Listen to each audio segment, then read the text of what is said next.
So hello friends, welcome back to my YouTube channel. So ഞാൻ ഇന്നിവിടെ share ചെയ്യാൻ പോകുന്നത് സെൻട്രൽ യൂണിവേഴ്സിറ്റി എക്സാമിന് നമ്മൾ എന്തൊക്കെയാണ് കരുതേണ്ടത്, എക്സാം ഹാളിലേക്ക് പോകുമ്പോൾ നമ്മൾ എന്തൊക്കെ അറിഞ്ഞിരിക്കണം, എന്തൊക്കെ ചെയ്യാൻ പറ്റില്ല, എന്തൊക്കെ കൊണ്ടുപോകാൻ പറ്റും, എന്തൊക്കെ കൊണ്ടുപോകാൻ പറ്റില്ല എന്നുള്ള ഒരു ചെറിയ വീഡിയോ ആണിത്.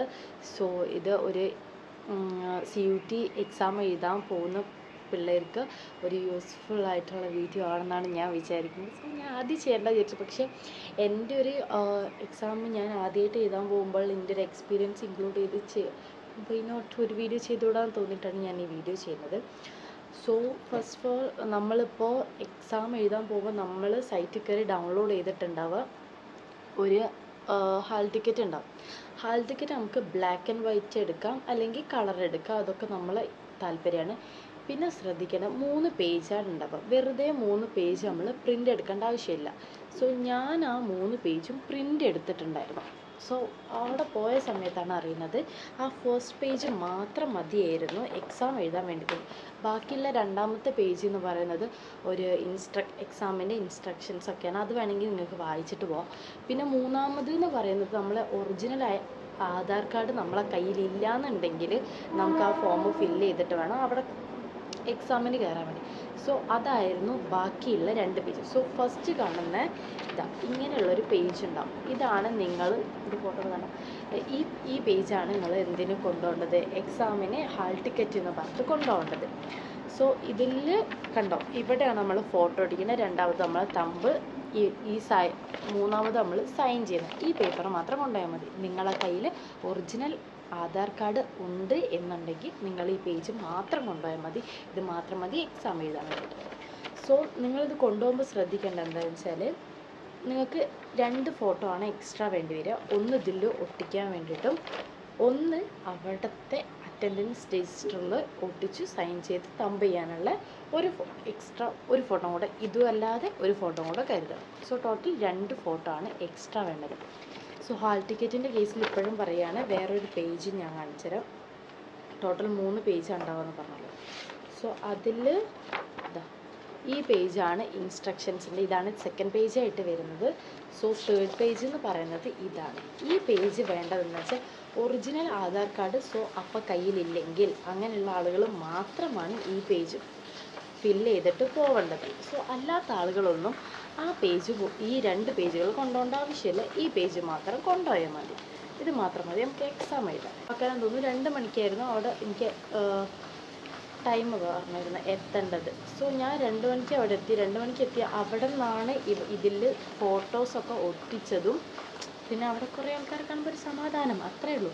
അല്ലാതെ പക്ഷേ പരമാവധി നിങ്ങൾ അതിൽ പറഞ്ഞ ഇതിൽ ടൈം പറയുന്നുണ്ടാവും. ഫസ്റ്റ് ഞാൻ ഷിഫ്റ്റ് 3 ആയിരുന്നു, 2 മണിക്ക് എത്തണം റിപ്പോർട്ടിംഗ് ടൈം എന്ന് പറയുന്നത്. സോ ഞാൻ 2 മണിക്ക് തന്നെ അവിടെ എത്തിയിട്ടുണ്ടായിരുന്നു. 2 മണിക്ക് എത്തിയിട്ട് അവിടെ നിന്ന് ചെയ്തെന്താണെന്ന് വെച്ചാൽ ഈ ഫോട്ടോസ് ഒട്ടിച്ചു. നമ്മൾ ഏത് എക്സാം ഹാളിലാണ് ഇരുന്ന് വെച്ചാൽ അങ്ങോട്ട് പോയിട്ട് അവിടെ നിന്ന് ആദ്യം ഈ പേപ്പറിൽ പൊട്ടിച്ച് ഈ പേപ്പർ മാത്രം കയ്യിൽ വെച്ചുകൊണ്ട് അങ്ങോട്ട് പോകാമെന്നുള്ള.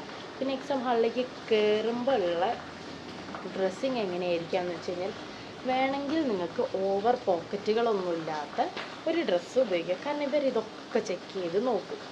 സോ ഓവർ റിസ്ക് എടുക്കാൻ നിൽക്കേണ്ട, അല്ലെങ്കിൽ ടെൻഷൻ ആവുന്നുള്ള ആൾക്കാർക്കൊക്കെ ആണെങ്കിൽ ഈ വക കുറേ പോക്കറ്റ്സ് ഒന്നും ഇല്ലാത്ത ഒരു സിമ്പിൾ കാഷ്വലായിട്ടുള്ള ഒരു ഡ്രസ്സൊക്കെ ഇട്ട് പോകുന്നതായിരിക്കും കുറച്ചും കൂടെ ബെറ്റർ.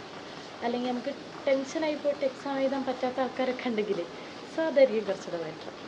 സോ പിന്നെ ശ്രദ്ധിക്കുന്നത്, മെറ്റലായിട്ട് എന്ത് ഒബ്ജക്റ്റ് നിങ്ങളെ ശരീരത്തിൽ ഉണ്ടെന്നുണ്ടെങ്കിലും നിങ്ങളത് ഒഴിവാക്കുന്നതായിരിക്കും നല്ലത്.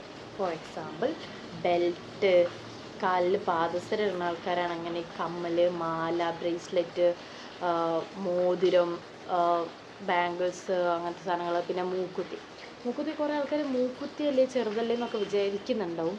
പക്ഷേ ഈ മൂക്കുത്തി ഇട്ട ആളുകൾക്ക് പിന്നെ വരുന്ന അവിടെ നയിക്കാൻ പറ്റില്ല ഗോൾഡൊക്കെ ആണെന്നുണ്ടെങ്കിൽ അവിടെ നിന്നൊരു ഇൻസുലേഷൻ ടാപ്പ്, അങ്ങനത്തെ ഒരു ടാപ്പ് വെച്ചോട്ടിക്കുക. അതത്ര ഭയങ്കര ഡിസ്കംഫർട്ടാണ്. സോ അങ്ങനെയൊന്നും വേണ്ടാന്നുണ്ടെങ്കിൽ നിങ്ങൾക്ക് എന്ത് ചെയ്യാം, ഈ സാധനങ്ങളൊക്കെ അഴിച്ചു വെച്ച് പോകുന്നതായിരിക്കും നല്ലത്. പിന്നെ അവിടെ എത്തിയിട്ട് ഈ ഗോൾഡിൻ്റെ ഓർണമെൻറ്റ്സ് ഒക്കെ അഴിക്കുക എന്ന് പറയുന്നത് റിസ്ക് ആയിരിക്കും. നിങ്ങൾ ബാഗ് പുറത്ത് വെച്ചിട്ടാണ് പോകും. ആക്ച്വലി അവിടെ സെക്യൂരിറ്റീസൊക്കെ ഉണ്ടാവും, എന്നാലും കുറച്ചും കൂടെ ഒരു സേഫ്റ്റിക്ക് നിങ്ങളിതൊക്കെ അഴിച്ചു വെച്ച് തരാമെന്നെങ്കിൽ അത്രയും നല്ലതായിരിക്കും. സോ ഇതൊക്കെ അഴിച്ച് വെച്ച് എല്ലാം കഴിഞ്ഞ് ഒരു അപ്പോൾ ഗേൾസിൻ്റെ ആണെങ്കിൽ ഒരു റൂമിൽ കയറിയിട്ട് ഒരു ചേച്ചീൻ്റെ സെക്യൂരിറ്റി ചെക്ക് ചെയ്യണത്. സോ അവിടെ നിന്ന് ചെക്ക് ചെയ്യും. പിന്നെ നമ്മൾ ഏറ്റവും കൂടുതൽ വിട്ടു പോകുന്നൊരു സാധനമാണ് മെറ്റൽ എന്ന് പറയുമ്പോൾ നമ്മൾ ഈ കമ്മൽ, മാല, ബ്രേസ്ലെറ്റ്, പൾസർ ഒന്നും ഇടാത്തപ്പോൾ. പക്ഷെ നമ്മൾ ചെയ്യാൻ നമ്മളെ ഡ്രസ്സിൽ എവിടെയെങ്കിലുമൊക്കെ പിന്ന് കുത്തിയിട്ട് ഇതിങ്ങനെ ഡിറ്റക്ട് ചെയ്ത് സൗണ്ട് വരും. സോ പിന്നൊന്നും ഇല്ലാത്ത മാക്സിമം ഡ്രസ്സ് ഇടാൻ നോക്കുക. കാരണം എന്താ വെച്ചാൽ ഈ പിന്നുണ്ടാകുന്ന സമയത്ത് ഇത് സൗണ്ട് ഇങ്ങനെ കേൾക്കും. ചിലപ്പോൾ നമ്മൾ പിന്നെ എന്തെങ്കിലും അഡ്ജസ്റ്റ് ചെയ്യാൻ വേണ്ടിയിട്ടൊക്കെ ആയിരിക്കും പിന്ന് വെച്ചിട്ടുണ്ടാകും. പക്ഷേ ഈ പിന്നെ അഴിക്കാനും പറ്റൂല. അപ്പോൾ ഇവരിതിൻ്റെ മുകളിൽ ഇങ്ങനെ സ്റ്റിക്കർ ഈ ഒട്ടിച്ച് വെക്കും. ആ ഒട്ടിച്ച് വെക്കുമ്പോൾ വെച്ചാൽ ഒന്നിൽ കൂടുതലൊക്കെ പിന്നുള്ള ഒരാളെ അവസ്ഥകൾ ആലോചിച്ച് നോക്കും. അവിടെ ഇവിടെയൊക്കെ ഫുൾ ഒട്ടിച്ച് വെക്കണം. ഞാൻ എക്സാം ഒന്ന് അങ്ങനെ ഒരു ഇത് കണ്ട് ഒരു കുട്ടീൻ്റെത് ഇങ്ങനെ ഒട്ടിച്ച് വെക്കുന്നത് എൻ്റെ ഫ്രണ്ടായിരുന്നു. സോ ഇങ്ങനെ അവിടെ ഒട്ടിച്ച് ഒക്കെ കംപ്ലീറ്റ് ഒരു കോൺഫിഡൻസ് കുറവായിരുന്നു. അങ്ങോട്ട് കയറുമ്പോൾ എല്ലാവരും നോക്കൂല ഇങ്ങനെ ഫുള്ള് സാധനങ്ങളൊക്കെ. സോ അങ്ങനെ പിന്നൊക്കെ ഉണ്ടെന്നുണ്ടെങ്കിൽ നിങ്ങൾ അഴിച്ച് വെച്ചിട്ട് കയറുന്നതായിരിക്കും കുറച്ചും കൂടെ നല്ലത്. പിന്നെ നമ്മളൊരു 2 മണിക്ക് അങ്ങോട്ട് കയറിയെന്നുണ്ടെങ്കിൽ 2:30 ഒക്കെ ആകുമ്പോൾ ഈ ചെക്കൊക്കെ ചെയ്ത് അതിന് ശേഷം അതിന് മുമ്പേ പറയാനുള്ളത് ബെൽറ്റിൻ്റെ ആണ്. ബെൽറ്റ് നിങ്ങൾക്ക് നിർബന്ധമായിട്ടുള്ള ആൾക്കാരൊക്കെയാണ് ബെൽറ്റ് ഇടാൻ പറ്റാത്ത അല്ലെങ്കിൽ ബെൽറ്റ് വേണ്ടാത്ത അങ്ങനത്തെ ഡ്രസ്സുകൾ ഇടുന്നതായിരിക്കും നല്ല. ബെൽറ്റ് എന്ത് പറഞ്ഞാലും അവർ സമ്മതിക്കൂല ബെൽറ്റ് ഇട്ടിട്ട് എക്സാം എഴുതാൻ. ഈ മൂക്കുത്തി കമ്മലൊക്കെയാണെങ്കിൽ പിന്നെങ്കിലും അവർ മറ്റേ സ്റ്റിക്കർ ഒട്ടിച്ചിട്ട് പിന്നെയും എഴുതാൻ പറ്റും. പക്ഷേ ബെൽറ്റിൻ്റെ കേസിൽ എന്താണെന്ന് വെച്ചാൽ നമ്മൾ ചിലപ്പോൾ ഡ്രസ്സ് ഇല്ലെങ്കിൽ അഴിഞ്ഞു പോകുന്നുള്ള സിറ്റുവേഷനൊക്കെ ആണെന്നുണ്ടെങ്കിൽ ഒന്നും ചെയ്യാൻ പറ്റില്ല. അഴിഞ്ഞു പോകുന്ന രീതിയിൽ പോയിട്ട് എക്സാം എഴുതുക. സോ എന്ത് ചെയ്യുക, ബെൽറ്റ് ഇടാൻ പറ്റാത്ത ഡ്രസ്സൊക്കെ എടുത്ത്, എനിക്ക് പേഴ്സണലി അങ്ങനെ പറ്റാത്ത ഒരാളാണ്. സോ ഞാനന്ന് ജീൻസിന് ബെൽറ്റ് ഇടാതെയാണ് പോയത്. സോ അതൊന്ന് ശ്രദ്ധിക്കുക. പിന്നെ ഉള്ളത് എന്താണെന്ന് വെച്ചാൽ നിങ്ങൾ എക്സാം, എനിക്ക് കാലിക്കറ്റായിരുന്നു കിട്ടിയിരുന്നത്. സോ ഞാൻ എൻ്റെ എക്സാമിൽ ഞാൻ പോയപ്പോൾ കണ്ടതും ഇൻഫോർമേറ്റീവ് ആവുമെന്ന് തോന്നുന്ന കാര്യങ്ങളാണ് ഞാൻ പറയുന്നത്. ഇതിൽ എന്തെങ്കിലും വിട്ടുപോയിട്ടുണ്ടെങ്കിൽ എന്നോട് ക്ഷമിക്കുക. എനിക്കറിയുന്ന കാര്യങ്ങൾ ഹെൽപ്ഫുൾ ആയിക്കോട്ടെ എന്ന് വിചാരിച്ചിട്ടാണ് ഞാൻ ഈ വീഡിയോ ചെയ്യുന്നത്. സോ അത് കഴിഞ്ഞിട്ട് എക്സാം ഹാളിൽ കയറി അവിടെ നിന്ന് നമുക്കൊരു ലൈവായിട്ട് ഫോട്ടോ എടുക്കുന്നു, അവർ രജിസ്റ്റർ ചെയ്യുന്നു. അതിനുശേഷം നമ്മൾ സിസ്റ്റത്തിന് മുമ്പ് പോയിരിക്കുന്നു. സിസ്റ്റത്തിന് മുമ്പിൽ ഏകദേശം എനിക്കൊന്ന് ഒരു 2:30 അല്ലേ 2:45 ഒക്കെ ആകുമ്പോൾ ഞാൻ സിസ്റ്റത്തിന് മുമ്പിൽ എത്തിയിട്ടുണ്ട്. പക്ഷേ എക്സാം തുടങ്ങുക 4 o'clock. അത്രയും നേരം നല്ല പോസ്റ്റായിട്ടിരിക്കണം. ഞാൻ അവിടെ കിടന്ന് ഉറങ്ങുക ചെയ്തത്. പക്ഷെ വേറെ ഒന്നും ചെയ്യാനില്ല, ഭയങ്കര ചൂട്, നല്ല ഫാനൊന്നും ഇല്ലായിരുന്നു. സോ അങ്ങനെ അവിടെ കിടന്ന് ഉറങ്ങുക ചെയ്തത്. ഞാൻ ആദ്യമായിട്ടാണ് കമ്പ്യൂട്ടറൈസ്ഡ് ഒരു എക്സാം അറ്റൻഡ് ചെയ്യുന്നത്. ഞാൻ കഴിഞ്ഞ വട്ടം CUT എഴുതിയില്ല. ഞാനിപ്പോൾ 1 year ഗ്യാപ്പ് എടുത്തിട്ടാണ് ഈ CUT എക്സാം എഴുതിയത്. സോ എനിക്ക് പറ്റിയൊരു എനിക്കറിയില്ലായിരുന്നു. ഞാൻ ക്വസ്റ്റ്യൻസൊക്കെ ഇങ്ങനെ സ്കിപ്പ് ചെയ്ത് ഇങ്ങനെ പോവുക, അറിയാത്തത് അറ്റൻഡ് ചെയ്യാതെ സ്കിപ്പ് ചെയ്തിട്ട് പോവുക. പക്ഷെ നമുക്ക് ലാസ്റ്റ് എത്തുന്ന സമയത്ത് കൂടുതൽ നമുക്ക് അതുമായിട്ട് വർക്ക് ചെയ്യാൻ പറ്റില്ല, അങ്ങനെയുള്ള ക്വസ്റ്റ്യൻസൊക്കെ സ്കിപ്പ് ചെയ്തിട്ടുണ്ടാവും. സോ ചിലപ്പോൾ അത് നമുക്ക് അറിയായിരിക്കും, പക്ഷേ അതിനെ ടൈം ഇൻവെസ്റ്റ് ചെയ്യാനില്ല ഉള്ളത് കൊണ്ട് നമ്മൾ സ്കിപ്പ് ചെയ്തായിരിക്കും. സോ ഞാനെന്ത് ചെയ്തത്, പക്ഷേ ലാസ്റ്റ് നമുക്ക് അങ്ങനെ ഒരു ഓപ്ഷൻ ഉണ്ടായിരുന്നു. ടൈം ഉണ്ടെന്നുണ്ടെങ്കിൽ ആ ക്വസ്റ്റ്യൻ എടുത്തിട്ട് നമുക്ക് ഒന്നും കൂടെ വർക്കൗട്ട് ചെയ്തിട്ട് ചെയ്ത് നോക്കാം. നമ്മൾ ചെയ്യാത്ത ക്വസ്റ്റ്യൻസ് റെഡിലും അറ്റൻഡ് ചെയ്ത ക്വസ്റ്റ്യൻസ് ഗ്രീനിലും സൈഡിൽ ഇങ്ങനെ കാണിക്കുന്നുണ്ട്. സോ അങ്ങനെ ചെയ്യാൻ വരും. പക്ഷെ ഞാൻ ഒരു ക്വസ്റ്റ്യൻ അങ്ങനെ ചെയ്തു, പക്ഷെ ബാക്കി എനിക്ക് അങ്ങനെ ചെയ്യാൻ നേരം ഉണ്ടായിരുന്നില്ല.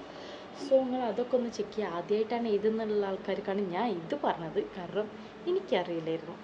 സോ നിങ്ങൾക്ക് കഴിഞ്ഞ് വിചാരിച്ചിട്ട് ഞാൻ ഇനി ടൈം ഉണ്ടല്ലോ എന്ന് വിചാരിച്ചു. പിന്നെ ഞാൻ വെറുതെ ആ സൈഡിൽ കണ്ട നമ്മൾ ആൻസർ ചെയ്യാത്ത ആ റെഡ് ബട്ടൺ എടുത്ത് നോക്കുമ്പോഴാണ് മനസ്സിലായത് നമുക്ക് അപ്പോഴും ആൻസർ ചെയ്യാനുള്ളൊരു ടൈം അവിടെ കിടക്കുന്നുണ്ടെന്ന്. ഞാൻ ഒന്ന് ആൻസർ ചെയ്തു, അപ്പോൾ തന്നെ എൻ്റെ ടൈം ക്ലോസ് ചെയ്തു. പിന്നെ അത് അവിടെ നിന്ന് ഇറങ്ങിപ്പോരുമായിരുന്നു ചെയ്തത്.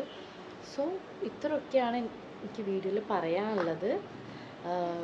ഈ വീഡിയോ നിങ്ങൾക്ക് ഹെൽപ്ഫുൾ ആവുന്നുണ്ടെങ്കിൽ നിങ്ങളുടെ ഫ്രണ്ട്സിനോ CUT എക്സാം എഴുതാൻ പോകുന്ന ഫ്രണ്ട്സിനെ ഷെയർ ചെയ്ത് കൊടുക്കുക. അതുപോലെ തന്നെ ലൈക്ക് ചെയ്യുക, ഷെയർ ചെയ്യുക, സബ്സ്ക്രൈബ് ചെയ്യുക.